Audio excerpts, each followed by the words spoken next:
Tsy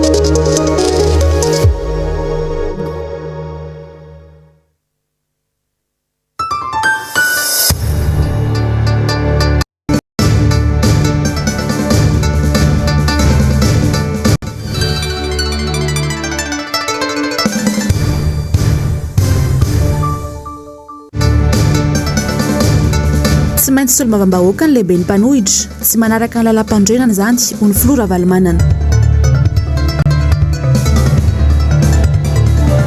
Fetiny 4 Jona tsy mifanaraka amin'ny zava-misy iaina ny vahoaka ny fankalazana ho ny filoha marika Ravalomanana.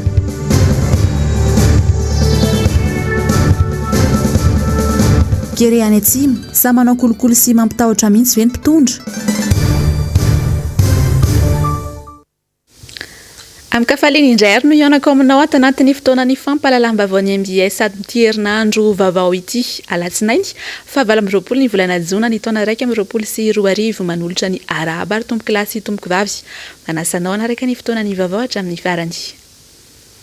Araka ny fanarahantsika tao anatin'ny lohateny vaovao teo ary dia nivoaka ampahibe maso ny fanapahan-kevitry ny HCC na ny fitsarana avy momba ny lalam-panorenana mahakasika indrindra ny sata amin'ny fahefanoherana sy ny lehibe ny mpanohitra eto Madagasikara sy ny andro ela fa andro any hariva ihany koa dia nisy ny fivoriana nataon'ny filoha marika Ravalomanana niaraka tamin'ny mpahay lalàna sy ny solotena ny birao politika anatin'ny antoko tiako Madagasikara. Asin'Andriamalala Tokiramarolahy. Nankatoavy ny fitsarana avy momba lalam-panorenana ilay tolo-dalàna lany tena nivony Antenimera Rotota izay manova ny andiny sasatsasany ny lalàna 140 sy 20 tsipika 310 izay mifeny sata fanoherana sy lehibe ny mpanohitra eto Madagasikara. Voafetra eo anivony Antenimera pirenena ihany anefa ny asan'ny député lehibe ny mpanohitra io araka ny fanapahan-kevitry ny HCC. Malona izany dia nivoromaika androany ny solotena ny birao politika anatin'ny antoko tim niaraka tamin'ireo mpahay lalàna. Ny fakafakaindreto farany ity fanapahan-kevitry ny fitsarana avy momba lalam-panorenana ity ka voateo amin'ny andiny 410 tao anaty lalam-panorenana dia efa hita fa tsy mifanaraka amin'ny lalàna faratampony eto Madagasikara dia lalam-panorenana izany. Tsy mbola manakolazaina amin'ireo firy aloha izay zao satria zavatra tsy mifanandrify velively amin'ny voalazan'ny constitution na ny lalam-panorenana ny zavatra navoaka ny HCC ka eo am-pandinihana azy tsara izay ary fampiera sy mifandinga amin'ireo ilay mpiara-miombonantoka amintsika sy ireo fikambanam-be iraisam-pirenena tsy azo ataotao foana izany hoe mandika na manitsakitsaka ny lalam-panorenana izany satria ny filohan'ny republika raha voafidika aminao finianana dia ny teny voalohany indrindra dia hoe anajo atao ny Andrak'Andriamaso ny lalam-panorenana eto amin'ny tanin'ny Republikan'ny Madagasikara. Dia ity zany zao lay lalam-panorenana izay mekonareo tsara hoe tamin'ny 2010 Desambra 2010 voalazan'ny lalam-panorenana ato amin'ny andininy 410 ny zoan'ny olona rehetra voalaza amin'izany andininy 410 zany dia hoe zoan'ny olona rehetra ny mivondrona ankalalahana ao anaty fikambanana nefa tsy maintsy manaraka ny voalazan'ny lalàna. Dia eo anatin'izay lalàna izay ara no milaza izy milaza hoe ny lalam-panorenana no miantoka ny zo ijoroan'ny mpanohitra amin'ny fomba demokratika. Ao ry ny fifidianana sy olom-bavam-bahoaka ny vondrona politika mpanohitra dia manendry ny lehiben'ny mpanohitra. Mazava tsara zay. Ity izy amin'ny teny gasy dia ity indray izy amin'ny teny frantsay. La constitution garantit les droits d'opposition démocratique. Après chaque élection législative, les groupes politiques d'opposition désignent un chef de l'opposition. Izany zany voalazan'ny lalam-panorenana izay mianty eto amin'ny tany Republika Madagasikara ity lalàna ity. Tsy azo hitsakitsahana ity, tsy azo anaovana interprétation ity, izay lalàna dia lalàna ary ny asan'ny HCC dia manaraka atsipirihany ity lalam-panorenana ity. Ka noho izany dia milaza aminareo zay hoe tsy maintsy mandinika tsara izahay araka ity fanambarana izay navoaka ny HCC ity ka voreto aloha zay hoe aminareo miaraka amin'reto mpahilalany reto ary tsy reto ihany fa mbola misy koa samy mandefa ny heviny ka tsy mba amin'nitaka mivoaka na ilazana zavatra tsy mifanandrify araka voalazany lalam-panorenana de omena hainareo manaraka ny tena hevitra efa mitsipaka mihitsy ny voalazany ty fanambarana ty didy ty zay raha tsy mifanandrify amin'ny voalazany lalam-panorenana. Fa tamin'ity androany ity ihany koa moa no nitondra ny fanazavana makasika indrindra ny tsy fahatongavany teny mikanja ny Mahamasina nandritra ny fankalazana ny fetim-pirenena ny filoha Marika Ravalomanana entitra raka izany no nilazanty fa mahantra ny vahoaka malagasy ary nanao fety tao anatin'ny fasairanana ka izany no anisany antony tsy nanatrihan'ny matso afakomaly. Asinandria Malala sy Tokiramarila Adrany. Ny fahaleovantena dia tsy natao mihitsy hoentika sambatra fiainan'olom-bitsy fa fahaleovantena tsy manam-piangarana ampikokany mamy ny sambaravarana hoy ny tono Kalondrado na i George Andriamanantena. Izany tokoa ve nisy teto amintsika? Ny rehetra tokoa ve no afaka niaina izany fetim-pirenena izany ary tsy navana tokoa ve ireo olona afaka nanatrika ny fetin'ny 4 Jona izany? Miendrika fanliana aloha namoany HCC ny didy izay fankatoavany ilay lalàna vaovao mifeny antoko-panohitra sy ny lehibe ny mpanohitra tao amin'ny tranonkalany ny 5 Jona teo fa tsy 2 Jona araka ny tetiandro voafaritra. Manaraka izany tena fanaraka tamin'ny fitiavan-tanindrazana tokoa ve ny serasera nataony mpitondra fanjakana nandritra ny volana Jona? Tsara ny manamarika fa tokony mena lanja manokana ny fanabeazana olom-pirenena valina mba atsapany malagasy rehetra mazava-dehibe ny fitiavan-tanindrazana. Sany fitondrana Rajoelina no manao fety be sy misehoseho ivelany tamin'ny andro iray iny fa misy ny vola eo am-pialan-tananan'izy ireo kanefa ireo malagasy maraonisa mijala anatin'ny fantrana lalina noho ny tsy fahaiza-mitantana. Eo ihany koa ireo malagasy tratrin'ny kere mihinana odi-trombo maina any atsimo atao sakafo. Fanatanterahana ny fanehoana zany fitiavan-tanindrazana zany ny tena zavatra lehibe eo amin'ny fankalazana ny fetim-pirenena 2 taona zay fa tsy amin'ny fisesehoana rendrarendra na ihany koa eo amin'ilay atao hoe éclat zany événement fotsiny zay dia vita nefa nandaniana be tsy toko tsoroana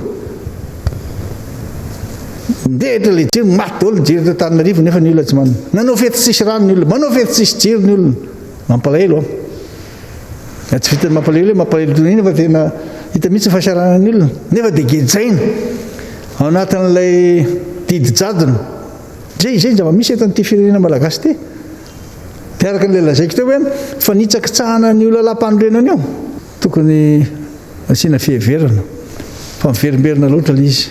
Mazava fa tiany mpitondra fanjakana izy ireo irery no ankalaza ny fetin'ny fahaleovantena ka tsy nagaga raha tsy nisy mpanohitra hita tena mikanja be ny Mahamasina ny sabotsy lasa teo.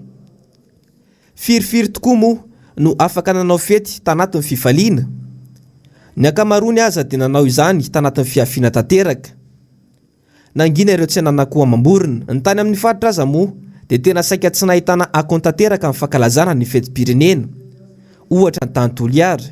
Raha nikasa ny voaka mba ifalifaly ny mpon'ny Toliara ny aliny 4 Jona.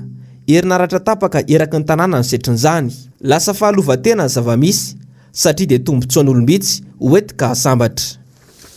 Fa isan-taona ihany koa moa dia misy hatrany ny fampirantiana fitaovam-piadiana mahery vaika izay natao hiadiana amin'ny asan-dahalo ny asan'izy io lasy ny tsy fandriam-pahalemana fa miaina ao anatin'ny filaminana tokoa ary nefa ny vahoaka malagasy amin'izao fotoana izao. Fanadiadiany miala ary nomana sy Andra Rakotomalala. Tehaka mirefitrevitra no nasetran'ny ramanam-pahefana sy ireo olom-pirenena nanatrika ny matso-teny Mahamasina nandritra ny fandalovan'ny vondron-tafika miaramila ary fitaovana misana ny ady amin'ny dahalo. Fitaovam-piadiana vaovao sy ary fomba tanteraka no nampiasain'izy ireo. Isan'izany ireo karazana basy avolenta sy solomaso manokana. Raha nahita ireo fitaovam-piadiana kosa aloha dia mety tsy isy jiolahy hipingapinga hanao ny asa ratsy ny intsony. Saingy isa-taona moa dia misy foana ny matso sy ny fampirantiana tahaka ireny kanefa dia tsy mandry fahalemana ny tanàna ary manerana ny nosy izany. Mpitandro ny filaminana ve no tsy ampy, samy mpitandro ny filaminana ve no tsy manao ny asany fa manontany tena ny vahoaka hoe inona ny mahatonga ny tsy fandriam-pahalemana amin'izao fotoana izao. Ohatra ataontsika fotsiny hoe misy olona mangary paosy dia possible ve ny tokony hoe hatratrarana an'ilay olona. Ny olona koa nefa mahita an'ilay fitaovam-piadiana hoentin'ilay mpangary paosy tsy mahasaky mihesika ny olona. Ny antony dia satria hoe tsisy mpiaro izy raha misy zavatra miseho aminy. Ohatranahy zao tamin'ny 2018 SMJOKERIKES nendahan'olona teo valeur BDP andeha hanokatra formation any Sirabe any nendahan'olona teo. Bus mijanona eo manala olona eo. Olona BDP mandalo fa sisy na monjy anahy na ray ary. Ny mpitandro filaminana veny tsy ampy, sa ny mpitandro filaminana veny tsy manao ny asany, sa kabraraka veny zava-misy eto amintsika. Ny fitaovam-piadiana dia natao herovana ny vahoaka, ary zay no mampiteny anahy hoe misy toerana nipoirana ireo, ary misy antony nanaovana an'ireo zavatra ireo navoaka hoe avoaka ty fitaovam-piadiana ty hanaovana an'izao, nefa le izy avy eo lasa mizavakafa le izy. Zay fanaraha-maso zay zany tsy ampy amin'ity firenensika ty. Mila politika mazava ity resaka tsy fandriam-pahalemana ity satria tsy misy ny fampandrosoana mirindra amina firenena iray raha tsy tafapetraka ny fandriam-pahalemana sy ny filaminana. Na omena fampitaovana manara-penitra sy manaraka ny toetrandro aza ny mpitandro ny filaminana mba hahafahany miady amin'ny tsy fandriam-pahalemana dia vahaolana maharitra no nasehatra maro no ilaina paikady matotra. Misy jiolamy rehefa manana olona ambony miaraka aminy, eo koa ireo dahalo manao valifaty. Anisan'ny aniarana ny tompon'andraikitra amin'ny fitandrona ny filaminana sy ny fitsarana ary ny mpiandro fonjany hoe manana fitaovam-piadiana mahery vaika ny jiolahy. Saika miara-dalana amin'izany hoe mahitahita sy fanaovana kolikoly. Mbola misy hatrany tsy maty manota ka ny vahoaka indray no maty tsy manota ankehitriny. Dia hofitina aminao ato anatiny ity fanadihadiana manaraka ity kosa sy ny makasika ny fepetra atao anatin'ny 12 andro manaraka izay miatra eto amin'ny tany Repoblikan'i Madagasikara. Anisan'ny songadina atao anatin'ny lahateny Prime Ministre Tsay Christian ihany koa moa ny fampidirana ny vaksiny Covishield andiany faharoa ary tsy misy tokony ahina ny makasika izany. Andro miaratina sy Mathieu Prince. Mitohy mandritra ny 12 andro manaraka ny ame anara-pahasalamana eto amin'ny tany Repoblikan'i Madagasikara. Ireto avy araka izany ireo fepetra vaovao miatra araka ny tatitra nataony Prime Ministre lehibe ny gouvernemanta. Mikatona avokoa ny CTC 19 rehetra manerana ny nosy, afa-tsy ny CTC 19 villageois. Mbola voarara ny famorim-bahoaka mihoatry ny 700 ato anatin'ny distrika n'Antananarivo renivohitra, Antananarivo avaradrano, Atsimdrano, Ambohidratrimo, Ambatondrazaka ary Fianarantsoa voalohany. Mbola miatra ny tsy fahafahana mivezivezy amin'ny alina na ny couvre-feu manomboka amin'ny sasakalina hatramin'ny 4 ora maraina. Mikatona ihany koa ireo toeram-pandihizana ny boîte de nuit ao amin'ireo faritra voatanisa ireo. Afaka mikarakara lanonana ny Kalamanjana manerana ny nosy kosa ireo faritra tsy voatanisa etsy ambony.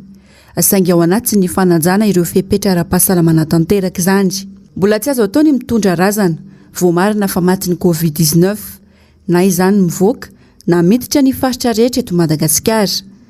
Tsy maintsy tanterahina ny andro sy ny nahafatesana ny fandevenana ireo olona maty ny Covid ary tsy mihoatra ny folo ny mpandevina. Mitohy hatrany ny fisokafan'ny sidina anatiny, saingy tsy maintsy manao fitiliana test antigénika ora 3 alohan'ny fiangaina ny mpandeha rehetra na amin'ny fatongavany ny vato ho an'ny sidina avy any amin'ny faritra. Mbola tsy misokatra kosa ny sidina avy any ivelany. Afa-tsy ireo efa nahazo alalana ho amin'izany izay voafaritry ny filan-kevitry ny ministra. Nanambara ihany koa ny Prime Ministre lehibe ny gouvernemanta Tsay Christian Omaly fa na olona tsy vita vaksiny aza dia afaka mandeha any Eropa saingy misy fepetra tsy maintsy arahiny. Eo andalam-pampidirana ny vaksiny Covishield any Eropa amin'izao fotoana, mivoatra ny toetra rà. Tsy tokony hisy ampiayay antsika momba io vaksiny Covishield na tsindrona antsika malagasy io. 7 alina sy ray hetsy ny malagasy vita vaksiny. Raha toa ka 10 alina sy 2 hetsy isa ny vaksiny nafarantsika.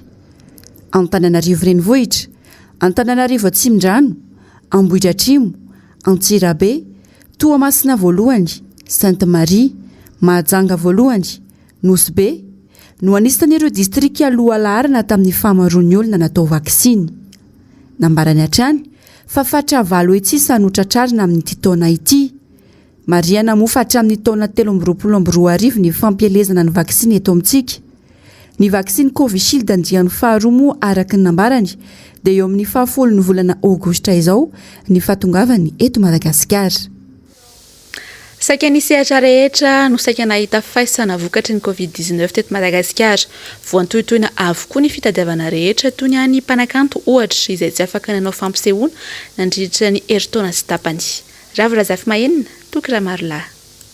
Ao anaty fasahirana natanteraka ny akamaroan'ireo mpanakanto malagasy amin'izao, tsy misy ny fitsinjovany fitondram-panjakana azy ireny toy ny fanampiana ahafahany miatrika ny aretina.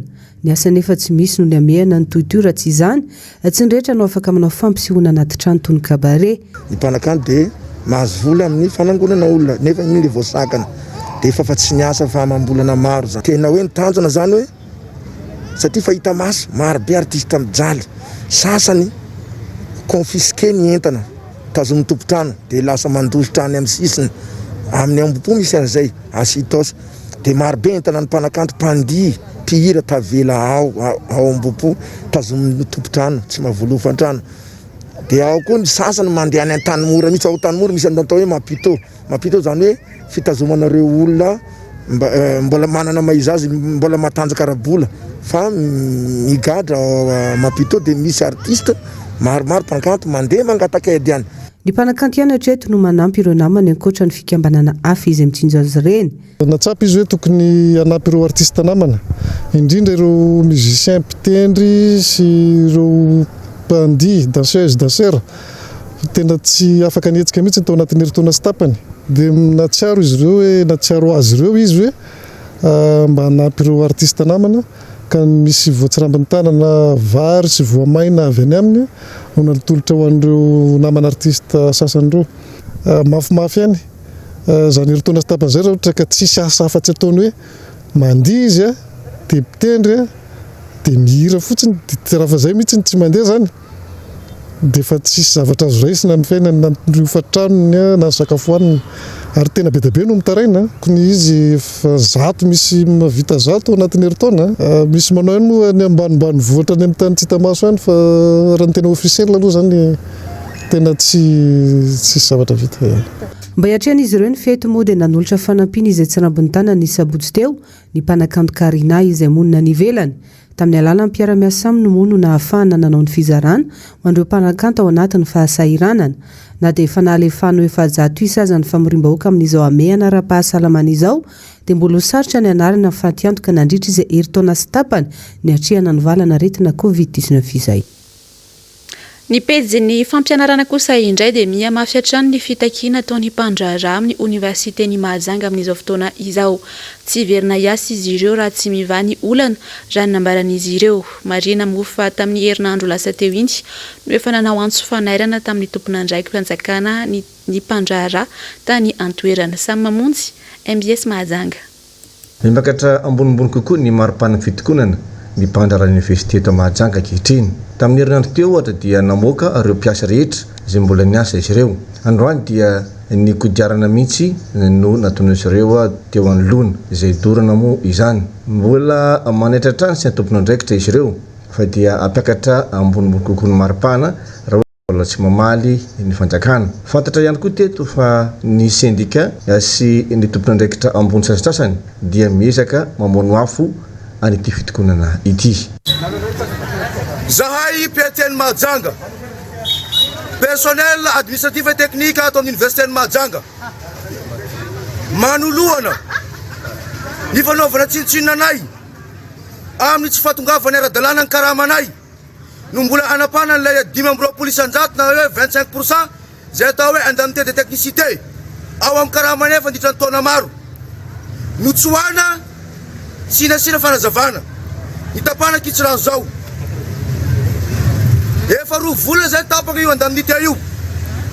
Maro aminay efa voaroaka ny tompotrano. Efa tsisy trano piatrana tsony. Zanakanay efa voaroaka amin'ny écolage. Mararanay zany. Tsy hiasa izy ireo ary tsy hamonjy birao mihitsy raha tsy vivany olana, indrindra fa ny 520 isanjato sy ireo tombontsoa mety azo rehetra ao anatin'izany tombontsoa izany. Tsy verina hiasa zay. Ary ambarany atona. Niza nareo no miteny hoe miverena miasa. Na iza miteny hoe ajanolo itolona io efa ambaranay diany androany fa tsy verina iasa ampiateny université ny Mahajanga.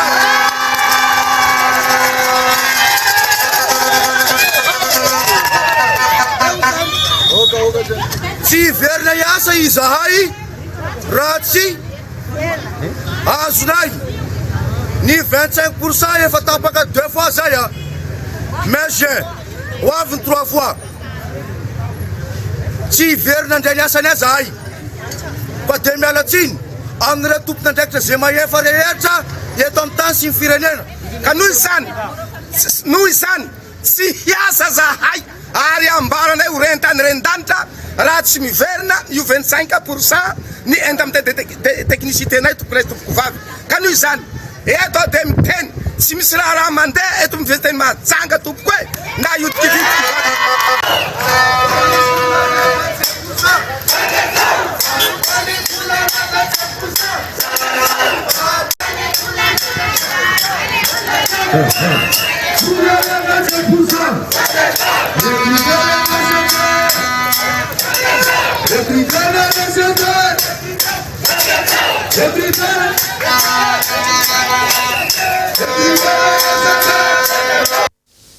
eo amin'izay pejy ny fampianaran'izay hatrany ary dia nasimpanovana ny fandaharam-pianarana 1 sy 2 nanapa-kevitra ny ministera ny fanabeazam-pirenena fa ho avadika 2 volana 5 ny taom-pianarana iray.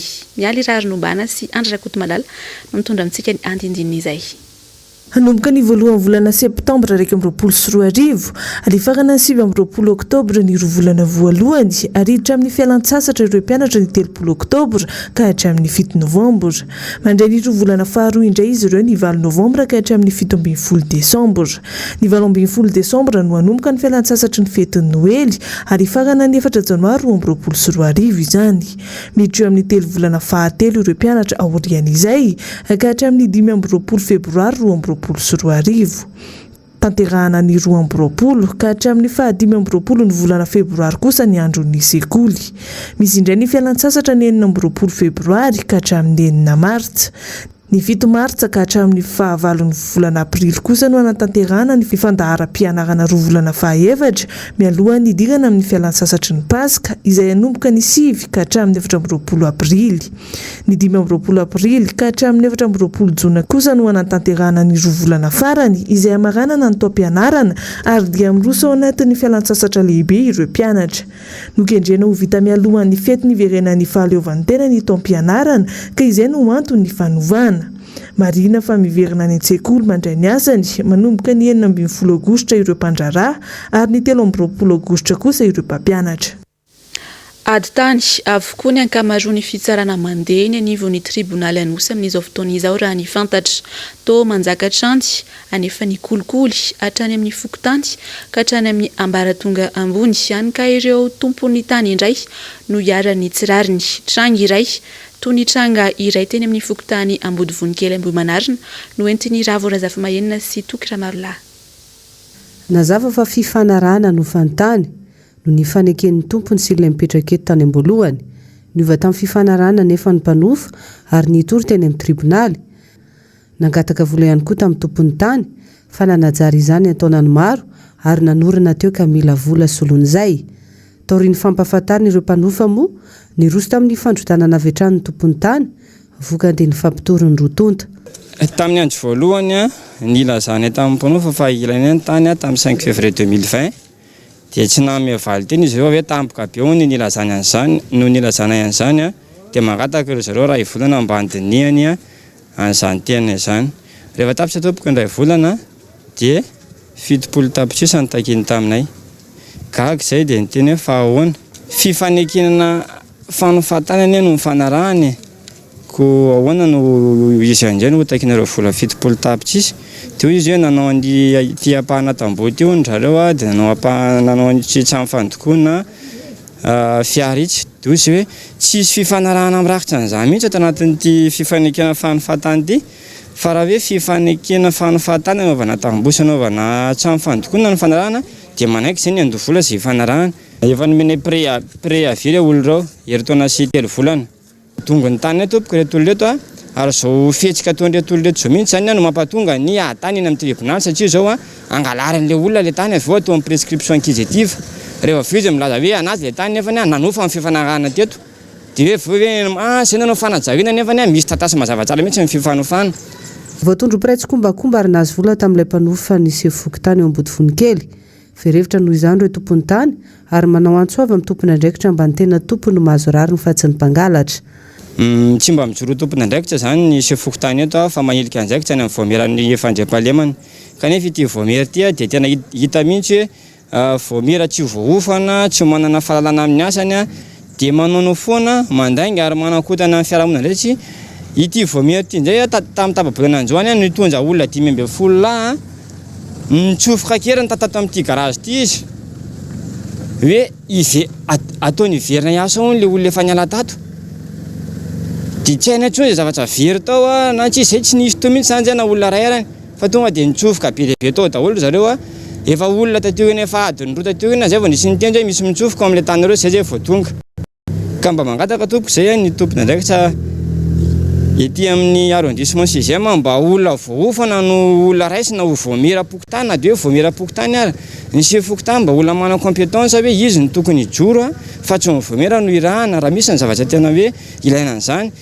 Tranga matety-piseto amintsika ny antany tatoato saika ireo manambola ireo manao lavatanana sy ireo mahafantatra olona ihany no mahazo rariny na tsy manana pirofaza fa misoratra amin'ny tany manjavozavo amin'ny rehetra ihany koa ny lalàna amin'ny feno fananantany eto Madagasikara. Ireo vahiny moa no tena hita ho mahazo tombon-dainy ao anatin'izany ary mahasamby tan'olona amina hektara maro. Andrasana trano fahaleovantena ny fitsarana mahakasika andrarahan-tany manerana nosy Ratsahivona ny 20 Janoary 2024 no nankatoavina tamin'ny filan-kevitry ny minisitra fa hananganana ny fitsarana amin'sahana ny fananantany na tribunal terrier. Natao izany amin'ny fainganana ny atany izay tsapa fa tena mihisatra tokoa eny amin'ny fitsarana saingy tsy misy tony akory mahakasika izany hatramin'izao. Ny ena be ny rehefa ny velaran-tany misy zava-maniry any amin'ny tendrony atsimon'ny Madagasikara amin'izao fotoana izao. Elanelany taona 2024 sy 2024. Ny tombe kosa araka izany tsy ny velaran-tany mangadiady nazara raha misy zava-maniry. Izany no vokatry ny fanadiadiana nataona fikambanana tsy miankina iray misahana amin'ny ady amin'ny tsy fanjarian-tsakafo. Ando miaratiana sy Mathieu Prince. Miaina ao anaty olona ny tsy fanjarian-tsakafo tena mafy indrindra tao anatin'ny folo taona ny any atsimo Madagasikara amin'izao. Ny fandaranasa ny firenena mikambana misahana ny sakafo na ny PAM. Marobe ny antony mitarika izany. Raha tsy laza fa tsy ny ahitany izay nianjady tamin'ny faritra atsimo andrefana, Androy ary Anosy tamin'ny taondasy iny ary mitondra amin'izao. Eo ihany koa ny Tiomena izay rivotra be mitondra fasika nanao mateti-piavy sy mahery mihitsy atao ao ka manamaina ireo vokatra no sady manimba ny tanimboly. Nanomboka tao Ambosary no nahitan'izany nitarika trany Atsimbelo.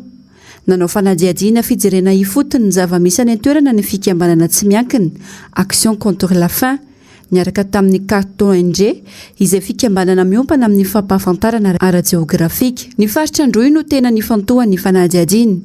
Nivelatra tamin'ny velaran-tany mirefy 207 kilometatra toradroa. Tsy kiaritra tamin'izany fa tamin'ny volana febroary 2024 dia ny 7 isanjato ny tany azo ambolena tany an-toerana no nisy zava-maniry. Ny 2 isanjato ihany araka izany no nangadiady na tsy nahitana zava-maniry loatra. Nivadika nefa ny zava-nisy taty amin'ny taona 2022 satria dia ny 4 isanjato ny tany azo ambolena ihany sisa no misy zava-maniry fa ny 90 dia mangadiady avokoa. Tsy azo lavina fa tena miantraika tanteraka amin'ny tapany atsimonosika ny fiovaovan'ny toetrandro. Raha nambatra ny fikambanana tsy miankina Avaimo tamin'ny fanadiadiana nataon'izy ireo momba ny fiantraikany fiovaovan'ny toetrandro sy ny tsy fanjarian-tsakafo dia ponina mahery ny iray tapitrisany atsimo no tandindondoza tanteraka vokatry izany tsy fanjarian-tsakafo izany. Ny vavany maresaka iraisam-pirenena dia mandripaka ary angam-pifindra ilay variant delta firenena mahery ny 20 amin'izao no efa ahitana izany. Nandray fepetra entitra ao amin'ny firenena toa ny Australie, Afrika Atsimo isoroana ny fiparitahany valana aritina. Ando miaratiana sy Mathieu Prince hatrany. Angam-pifindra ary voasokajy ho isan'ireo matanjaka noho ireo endrika hafa amin'ny valana aretina COVID-19 ny variant delta. Mianaka amin'ny firenena 20 mahery zany amin'izao fotoana izao raha nambara ny OMS. mararaka izany ireo firenena no nandray ny fepetra entitra ampiarina ao aminy ahafahana misoroka ny mety hiparitany aingana ka hiteraka fahavoazana. Maro amin'izy ireo no niverina niboka tanteraka toa any Afrika Atsimo, Portugal ary Royaume-Uni. Nanakatona ny serana ampiara-manidina tsy nisy fepetra mampitohy azy amin'ny Australie ihany koa i Nouvelle-Zélande. Ho an'ny Afrika Atsimo manokana, niakatra ny tahan'ireo olona mitondra ny tsimokaretina. Nahatratra 5,1 zany ny farany herinandro teo, tambony indrindra hatramin'ny volana Janoary. Rehefa ingo 7 tapitrisa ireo olona efa voan'ny Covid, raha 7,5 kosa ireo maty vokatra izany. Ho an'ny firenena Rosianina, tomponantoka amin'ny fahafatesan'olona maro any amin'izy ireo izany. Raha ny antotanisany voaka ny farany herinandro teo, niakatra 5,20 ny tahan'ny olona tratry ny aretina tao anatin'ny 7 andro, ary niakatra 3,30 nisan'ireo maty.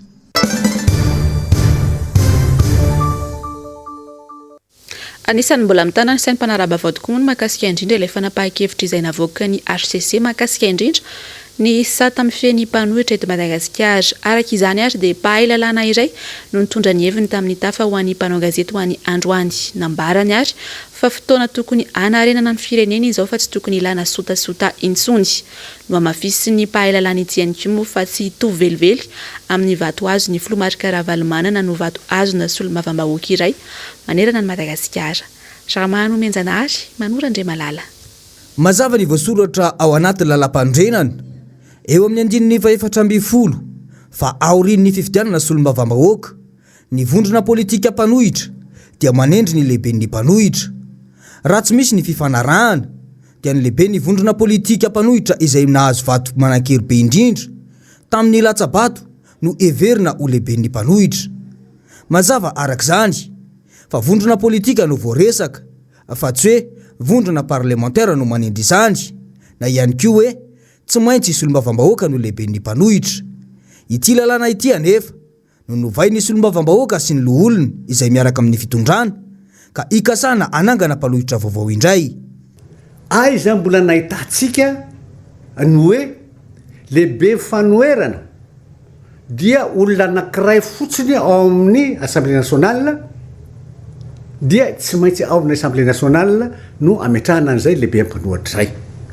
Ohatra zany, raha tsika hoe team zao be da be ao mpanohatra ka ny team nefany manana baiko pitolomana tsy ametraka olona ho lehibe mpanohatra dia izy no atao mpanohatra ao zany. Tsy misy. Satria izy mpanohatra ao.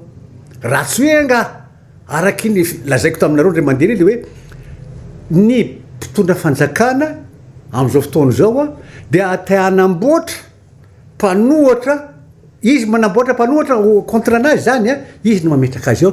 No mafisy ny pahay lalàna ity hatrany fa hiteraka olana goavana eto amin'ny firenena, ny fandikana lalam-pandrenana sy ny fanovaovana ho tombotson'ny mpitondra ny lalàna ankehitriny io.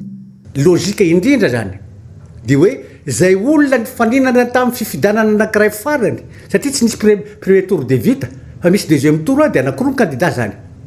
Dia ny ray lany anankiray tsy zany, le anankiray tsy lany automatiquement tsy maintsy izy mpanohatra. Amin'izao fotoana zao dia mazava loatra hoe Andriamatora Ravalomanana ihany na mbola lehibe ny mpanohatra satria mbola averiko ihany fa izay alahelo sy eritreritra atao amin'izao fotoana zao dia ivaly amin'le nanao an'le izy. Ny farany herinandro teo moa no namoaka ny teo anivon'ny HCC fa ekena ilay lalàna vaovao izay fanipaka tanteraka amin'ilay voasoratra ao anatin'ny lalam-pandrenana io. Ny tsikaritra dia tahotra politika any Filomarika Ravalomanana izay lehiben'ny mpanohitra araka ny voalazan'ny lalam-pandrenana no betsaka amin'izao fitondrana izao. Raha tsy aivina ihany koa manko dia ny filoham-pirenena ankehitriny io no nanaiky ampahibe maso tamin'ny ady hevitra tao amin'ny fahitalavim-panjakana ny 9 ny volana Desambra 2024 fa Andriamatomar Ravalomanana no ataony lehiben'ny mpanohitra raha lasa filoham-pirenena ny tenany. Voampirofo tanteraka izao fa filoham-pirenena tsy mitazona ny teny nomendry no mitondra ny firenena ary rariny raha mialatsaka hatrany ny fiainam-bahoaka satria fitaka sy lainga no hitondrana firenena. nanao valandresaka ho an'ny mpanao gazety ihany koa ny androany teny Ambojatovo teny ny teo anivon'ny antoko politika madio na ny APM nambaran'izy ireo tamin'izany ary fa tsy sahaza ny vahoaka malagasy ny zava-misy eto amin'ny firenena ankehitriny nandritra izany ihany koa no nanamafisan'izy ireo fa tsy mankasitraka izao fitondrana ny orona tamin'ny alalan'ny alabato izao ity antoko politika ity Germain Menjanary Manora Andre Malala aty amintsika tokoa ny mason'izao tontolo izao ankehitriny kolikoly fanodikodilam-bolam-panjakana fahantram-bahoaka fandikandalana sy famoronana lalàna iarovan-tseza ataon'ny mpitondra samy hita sy manjaka eto amintsika avokoa ankehitriny no mafisy ny antoko politika madio na ny APM androany fa tsy mankasitraka izao fitondrana izao izay mampibaby fahantrana ho an'ny vahoaka malagasy izy ireo tazana mantsy ho iatrany ity antoko politika ity fa manome vahana ireo mpanao ratsy sy miaro izany ny mpitondra ankehitriny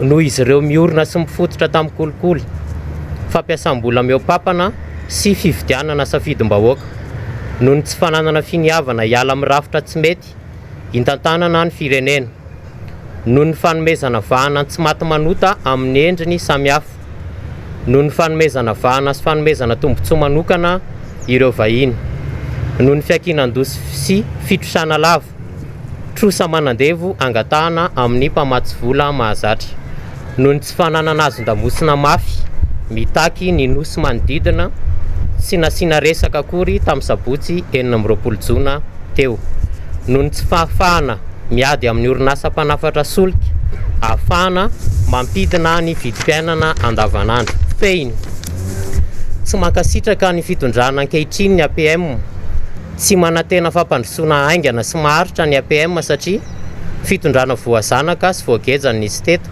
ka voafatotra ny sakana maro ankoatra izay dia nitondra ny hevitra izy ireo momba ny satanfehy ny mpanotra ihany koa ity antoko politika ity efa misy ny lalàna 2011-013 ho iatrany izy ireo ka tokony ajaina ny lalàna raha te hampandroso firenena ny zavatra tsapa aloha isika malagasy dia tia manao lalàna firifiry ny lalàna efa misy eto amin'ny tany sy ny firenena dia apetraka ny fanontaniana hoe firy amin'ireny no tena arahany izay fitondrana ny fandimy teo ka aminay zany dia hoe momba ny lalàna mifeny fanoherana efa nisy ny lalàna teo aloha izay tsy nampiarina akory dia izao ankehitriny izao dia misy indray ny lalàna vaovao ka mifanontaniana mipetraka dia izay foana hoe tena amahany olana ara-politika eto amin'ny firenena marina ve ny fanovany vana lalàna fa aminay dia ny fanarahana ny lalàna izay voasoratra no tena zava-dehibe fa tsy ny fanovany vana lalàna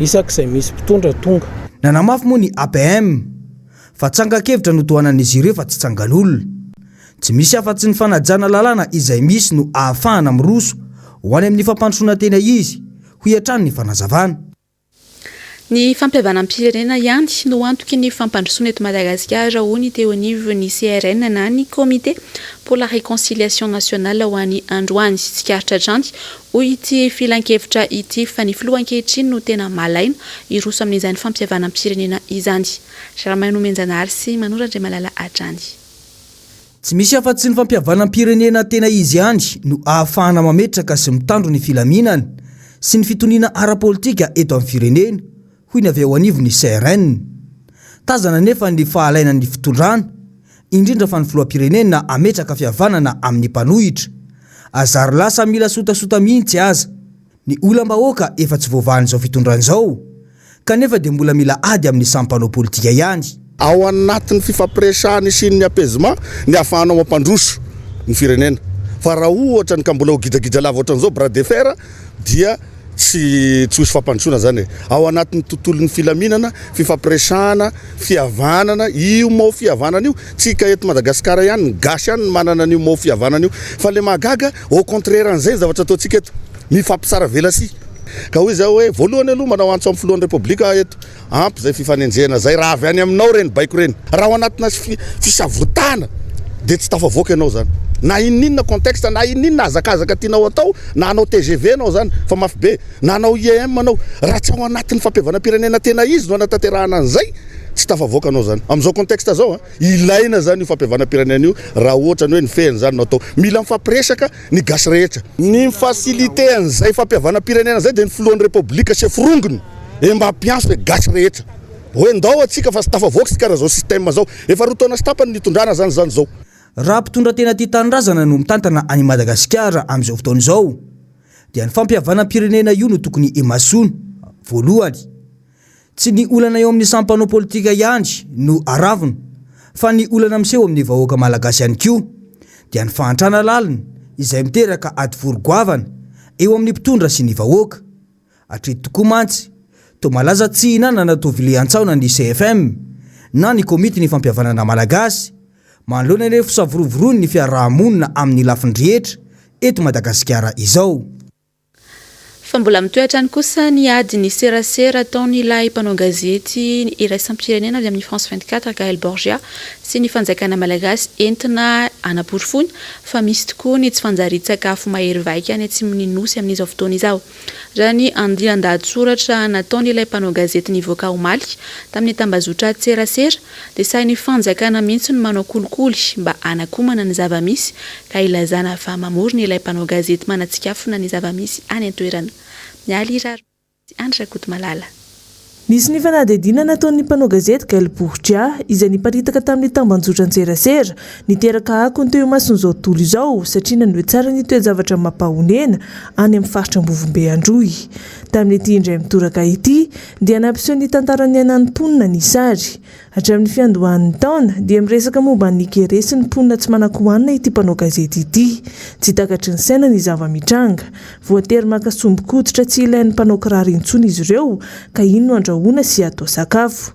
Nanakoako tanteraka izany ka nisy ny adiny serasera teo amin'ilay mpanao gazety nanao fanadihadiana sy ny fitondram-panjakana. Nisy hatramin'ny fanadihadiana nataon'ireo mpanao gazety ny anao manjerim-panjakana anaporofona fa noterena ireo olona hiara-ny kere anao ireny fihetsika ireny. Omaly dia namoaka fijoriana vavolombelona nataon'ny olona iray Gaël Borgia afa nisy ny kolikoly natao tamin'izy ireo antotoana ilay mpanao gazety. Ai mo hahafantarako azy te raty horeka amizay le ingo ty vola ray ale here amizay ano izao horeka amizay iahy le tagnarao afatako amizay teo kolikoli ray ambarako agny amizay tagnarako le nambarako agny torotso azy Florina le tsy afiniko fa le fatako managnareo amizay fa tsy vandevandy rahay le aio horeka amizay le tatarao soare amizay fa holy tsekapa ao amizay mbely aty olombelogno rehetra tsy nihinankinagny holitsy le fa iampelay avao manesy anareo ankibory agny fa silamo igny hoe iareo telolahy le no ty fatahorahay azy fa mesa hoe igny ty ndese no ty fatahorahay azy ty nirahafako raiky te ie zao anahoraty re le azafady le milali ambany para hoe le azafady le milali ambany para le mipetraka ny fanontaniana dia samy manao kolikoly sy mampitahotra mihitsy ve ny mpitondra mba hanosora-potaka ilay mpanao gazety na natsikafona ny zava-misy. Misaotra n'Andriamanitra raha misy mpanao gazety sa mamoaka zavatra tahaka an'iregny. Olona mamoaka vaovao mba hahazoany any an-tsimo fanampiana no sakanana nefa ianareo tsy mahavita manampy ny any an-tsimo. Raha ohatra ka resaka kolikoly dia tsy mahagaga zany ary tsy zany ihany fa mahita ho foronina foana ry zareo amin'ny compte faikitatsika be dia be ampiasainy tsy mahagaga fa izao tsy mitondra soa ho an'le vahoaka ny fanaovana zavatra ohatran'izany fa raha ohatra ka tena tia tanindrazana marina tia ny vahoaka malagasy ianareo le fiainany re jerena fa ny oeraoera mbola moavy vola tokony ampiakaramana olona rehefa nahavitana zavatra fa manino tsy tonga dia le zavatra tokony ho atao no andeha atao fa andeha hanaovana zavatra hafa mba hanaromana ny marina na ho saromanareo tahaka ny inona ny marina ihany ary marina tsy maintsy mivoaka. Tsy mbola nianan-kery toy izao isika teto Madagasikara. Na ny PAM na koa ny UNICEF dia efa nanambara fa olona mahery ny retapitrisa anomatin'ny mosary ny faran'ny volana aprily lasa teo. Ny fanjakana dia niezaka hamaly vonjimaika ireo filan'ny mponina ny an-toerana saingy tsy ampy no sady tsy mifanaraka amin'ny filany ireo fanapahan-kevitra noraisina. Ny fiovaovan'ny toetry ny andro koa dia manampy trotraka ny zava-misy. Ny fanadihadiana nataon'ireo mpanao gazety no nahafantarana ny zava-misy marina ny an-toerana. Ilaina araka izany ny manao ny zava-drehetra mba hanampiana ireo mpiray-tanindrazana izy eo am-bavahady ny famoizam-po kanefa ny fanjakana dia minihatrany fa tsy ahina ny toe-javatra ny atsimbo. Izay ihany koa mamarana ny fotoana ny fampahalalam-baovao ny MBS tamin'izao alina izao fa mialohany tena isarahantsika dia ho ampahafantariko ianao vetivety aloha ny fandaharam-potoana eto amin'ny MBS rehefa avy eo rehefa tapitra ny fampahalalam-baovao dia isy ny fandaharana dinika iarahanao amin'ny mpanao gazety Germain Menjanahary ka vahiny amin'izany ny solombavambahoaka ny Madagasikara voafidy tao amin'ny distrika Anambohitra Atrimo no sady kestora fahatelo anivon'ny antenimieram-pirenena Mamy Rabenirina aorin'izay dia isy ny horonan-tsary misy biavior ny lohateniny izay lalaovy ny Keihanety. Dia izay ihany koa no mamarana tanteraka ny fotoana ny fampahalalam-baovao izao alina izao ny tenako manome fotoana ho anao raha mpitso amin'ny fitora sy sasany indray mametraka ny veloma mandrapitafary. Tomboky lasy, tomboky vavy.